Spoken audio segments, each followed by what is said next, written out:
Hi everyone. Tonight's story is called I've Hardly Slept at All, and it's by Trevor Byrne. It had snowed heavily during the night, covering Offaly, all of Ireland, and Helen could hear Martin, her husband, dressing in the dark.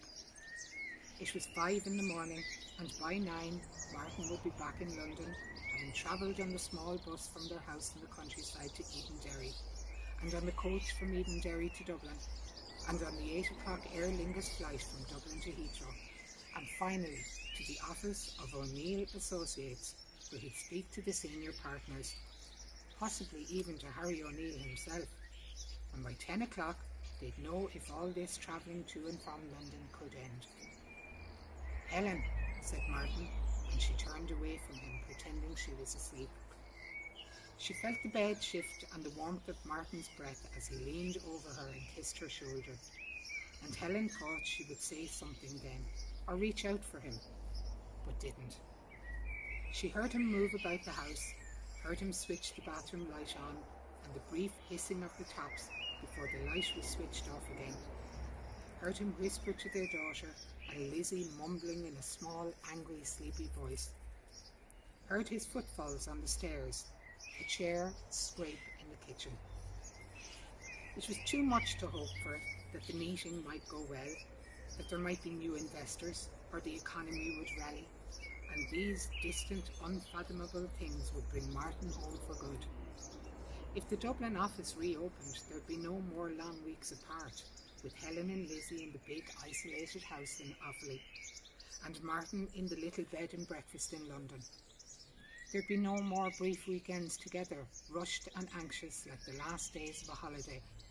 No more lying awake in the dead hours of Monday, waiting for Martin to leave, worrying in the dark about the mortgage, if he could handle the way things were, if it meant anything that he didn't shave unless she told him to, that he didn't read anymore. Helen heard Martin cough and clear his throat, loud in a silence she had never known before, coming from the city, from Dublin. She saw the shadow of falling snow past the slats of the blinds. It was too much to hope that the Dublin office would reopen, but at 10 a.m. they'd know. Helen closed her eyes. She wouldn't go to him. She wouldn't go to the kitchen and talk of all her hopes for better. She'd wait for his call from London. She might have slept for longer, slept past 10 and Martin's call if not for Lizzie. Helen opened her eyes, panicked that she'd slept at all, and saw Lizzie kneeling at the end of the bed in her pyjamas, slapping the duvet with her palms, nodding her head, humming. "Hiya, honey," said Helen. Lizzie was 5. She smiled and hummed a little louder. They went downstairs together, Lizzie in front and Helen following in her old pink housecoat and worn-out slippers. Helen made a breakfast that Lizzie, who loved the snow and was wild with excitement, wouldn't eat. "You can't stay out for too long now, okay?" Lizzie nodded and stamped the mat impatiently as Helen buttoned up her red duffel. Helen was tired. Whatever sleep she'd had wasn't enough. She felt guilty too for having ignored Martin for her pettiness. "You have to come back in soon and warm up, and then you can go back out, okay?" The key in the back door wouldn't turn. It was already unlocked. Martin must have been out there to check on the back gate or use the recycle bins.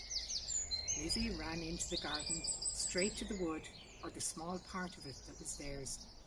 The people who owned the house before them must have sectioned off a bit of the woods for themselves and taken a few of the trees to build a fence. Their nearest neighbours were a 10-minute walk in either direction, and because of the snow, it was hard to see where the garden ended and the countryside began. Everything seemed connected, even the Sleeve Bloom Mountains.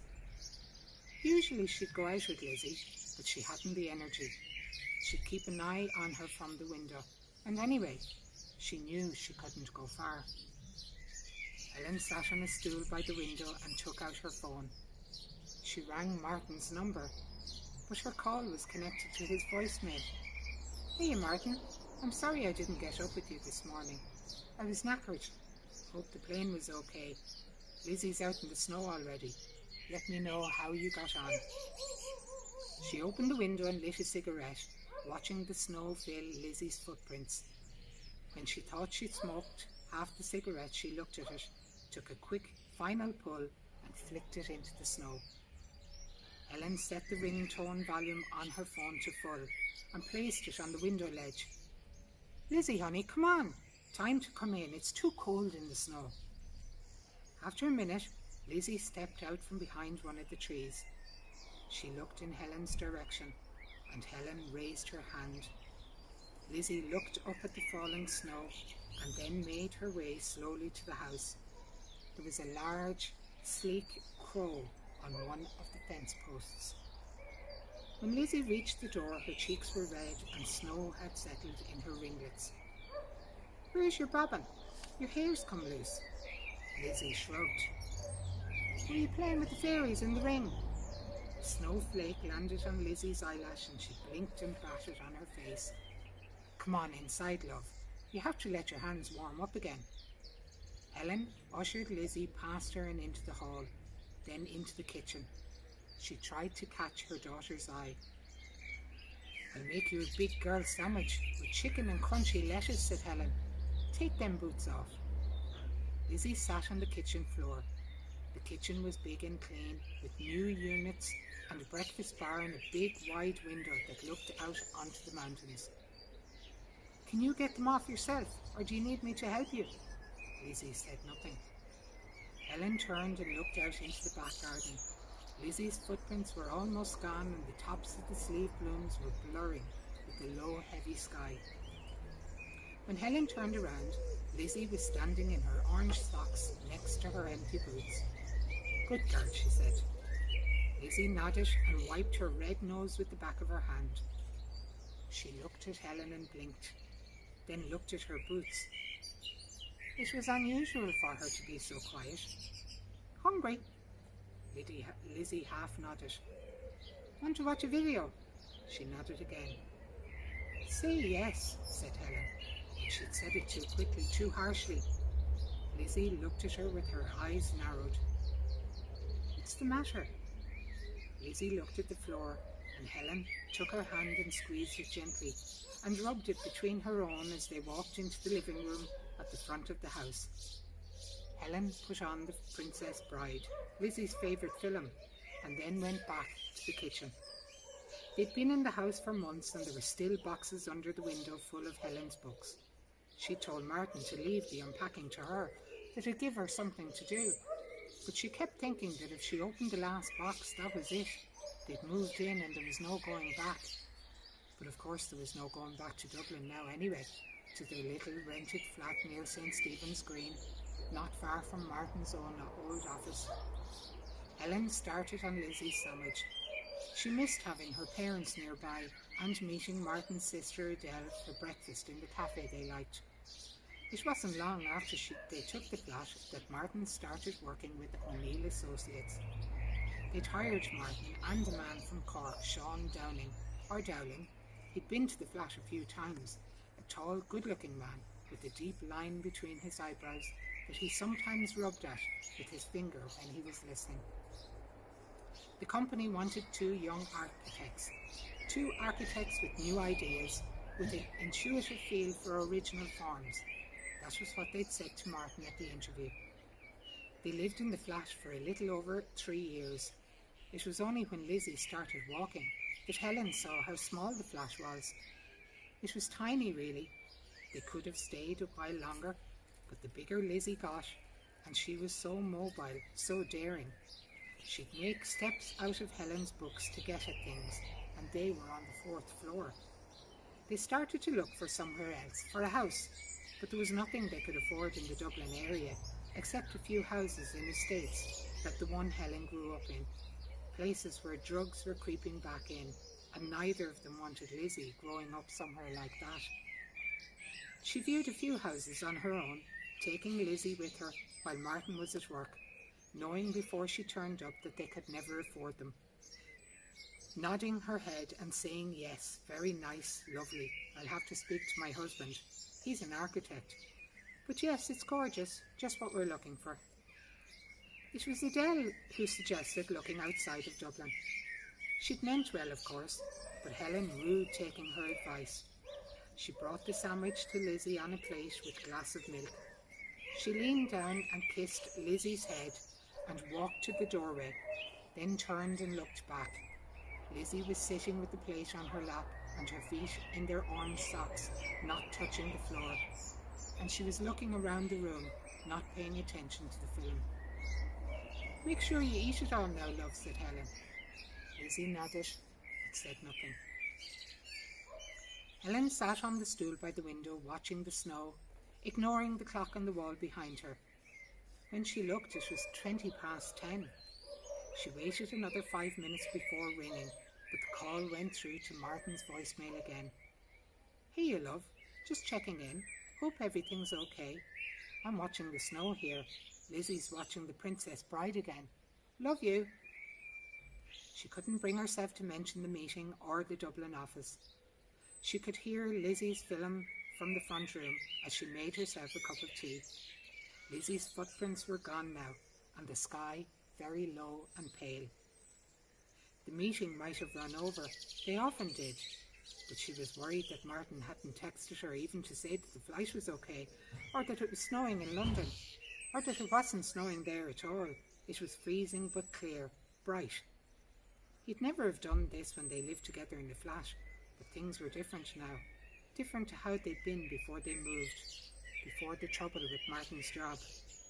She missed how close they'd felt when all three of them were bunched up in the flat with their books stacked against the walls, big hardbacks at the bottom and smaller paperbacks at the top. She even missed the old couple who owned the flat, Dr. Abushi and his tiny, frail wife. Dr. Abushi spoke to Helen about Palestine. He'd sit on the armchair by the window with his smooth, dark hands on his knees and ankles touching, his feet together. Most of his relatives still lived in Gaza, he said, and though it was dangerous, it wasn't all bad. There was still an olive harvest every year, and God was good. Helen never told Dr. Abushi that she didn't believe in God. Lizzie passed in the hallway wearing her duffel coat and hat. "Lizzie!"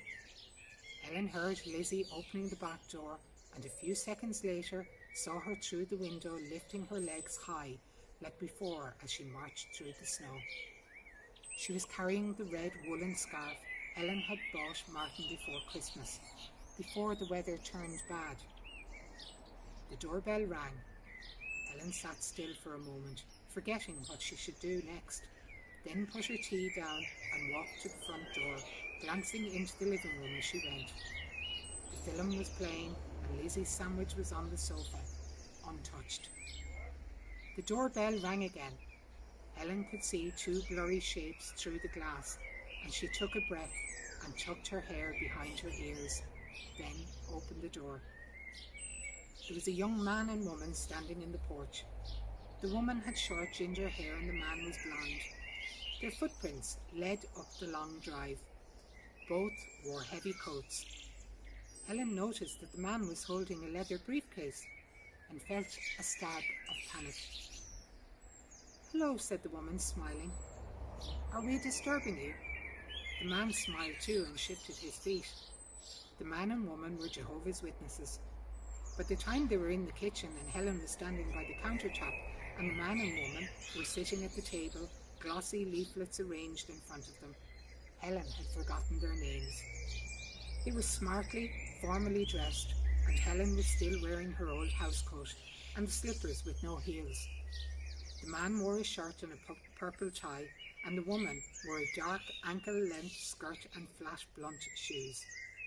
Their overcoats were hanging over the backs of the kitchen chairs, and the snow was beginning to melt. They were probably in their 20s, but their clothes and their practiced, unflagging smiles made them seem ageless. It was hard to picture them anywhere but in other people's kitchens. "Would you like a cup of tea?" asked Helen. "Coffee would be lovely," the man said before turning his attention to the leaflets, pushing them around the table, weighing up which leaflet would suit Helen best. "Coffee for me too, thanks," said the woman, smiling. Helen placed her hands on the countertop behind her and did her best to smile too. She glanced out the window and saw Lizzie's footprints in the snow. "It's a God-given gift," said the man. He was appraising the room, nodding.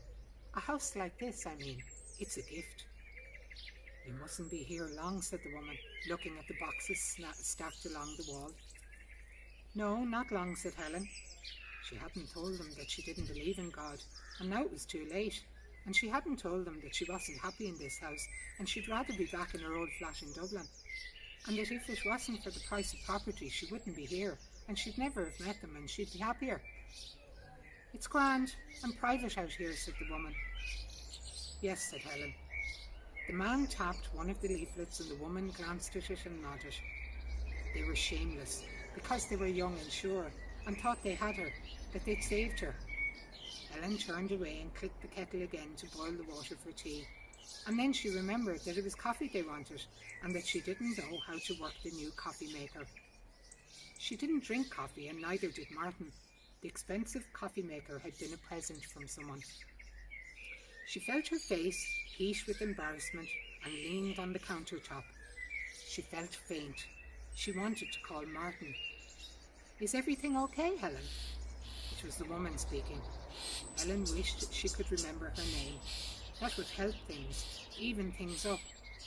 She didn't turn round to face her, though. Instead, she nodded, though she wanted to slide down against the counter and sit on the floor. "Are you sure?" said the woman. Helen nodded again. "I'm sorry, I've run out of coffee," she said, and it felt strange to speak to someone without looking at them. Why couldn't she turn around? It seemed impossible to tell them the truth now, to face them. "I haven't been to the shops because of the snow," she said.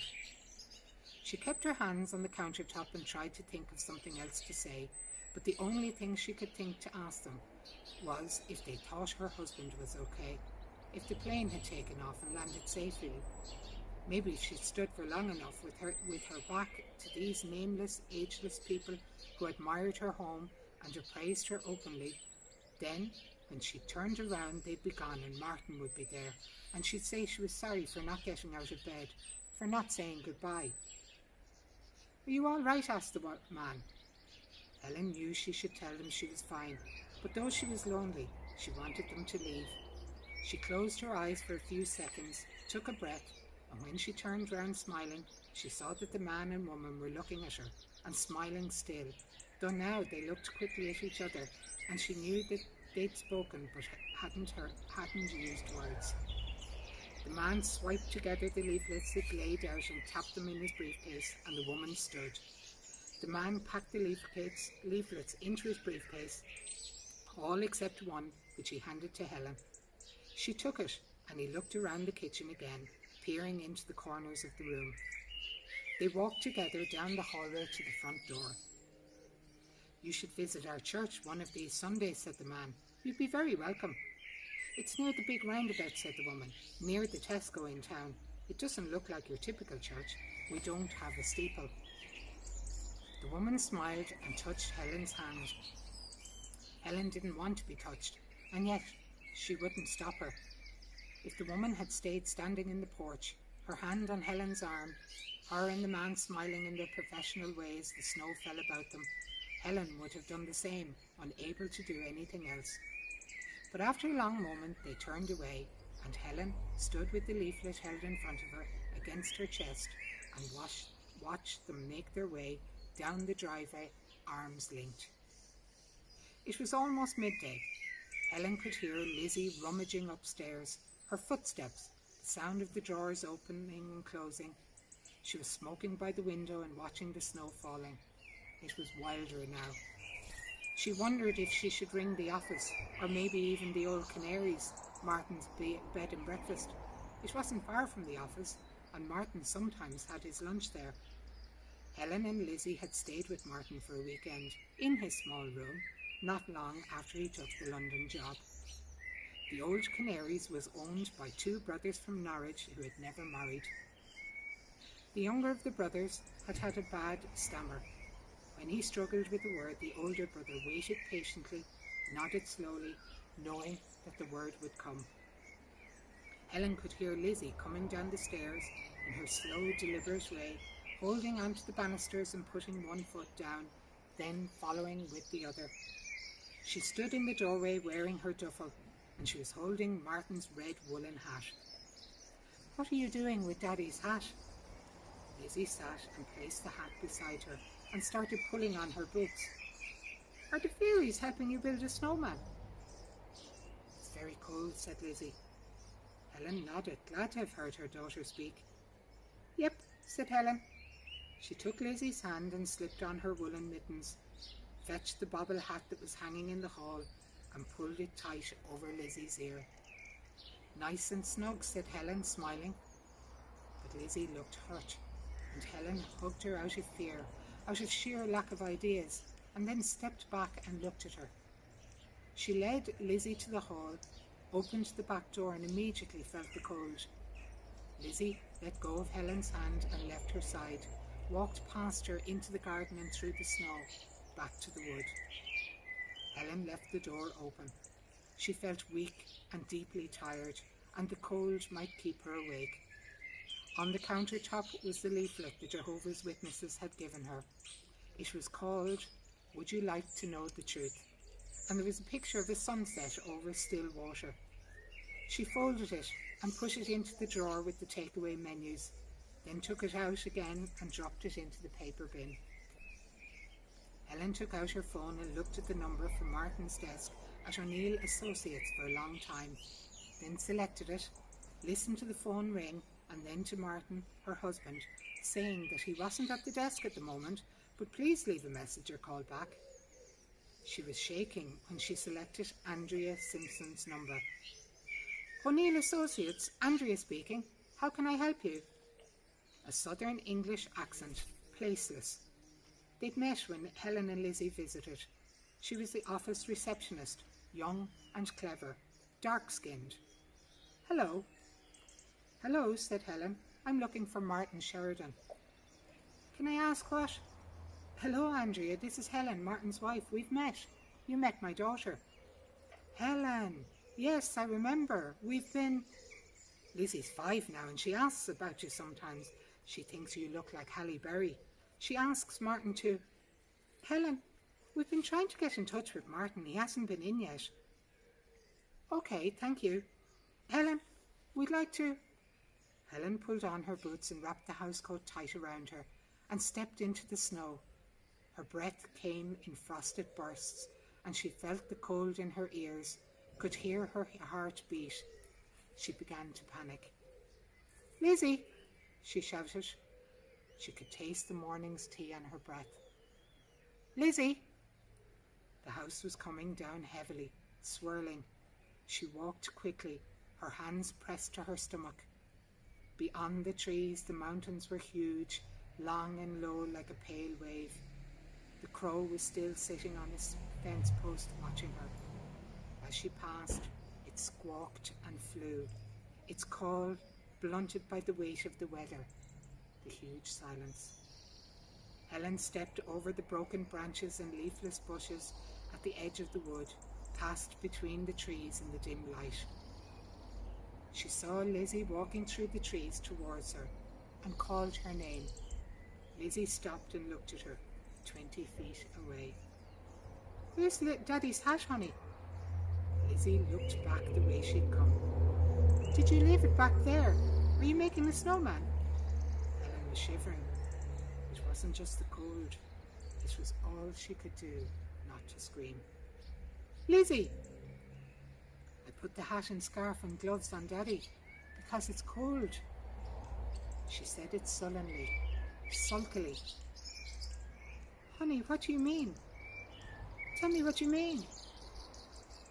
"Daddy's asleep in the cold." Helen ran to her and Lizzie looked shocked, as though she might be hit. But she'd never hit her daughter. She'd never hurt her. And Helen picked her up and ran, crouching beneath the lower branches, her daughter's face against her neck. "He's very cold, Mummy," said Lizzie. The world around her was not the world at all, or not any world she knew. In a few more steps, she was in the open, in the fairy ring, the A small clearing covered with snow and the snow falling heavily about her. Helen walked to the middle of the clearing, then stopped and turned slowly in a circle. She was no longer shivering, no longer frightened or cold. She couldn't go on. She would never, she thought, move from this spot. If she stepped forward or turned back, the world would slip away from her.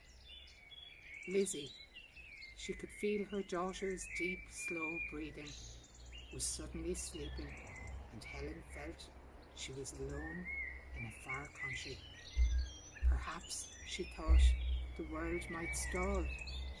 Perhaps she would will it to be so, and there would be no more moving anymore, no thinking or feeling. She would stay where she was, and time would stand still, and she would never see Martin, her husband, who was young and beautiful, and who she loved. She would never see Martin dead in the snow. But it was beyond her will, and she felt what mastery she had, what grace she'd been granted slipping from her, and she began to shake, her legs and arms and jaw, and a sound came up from deep within her, from a place older and truer than God, a sound that filled the world and felled the trees and cracked the mountains, goes on and on. It will never stop. Good night, everybody, and stay safe.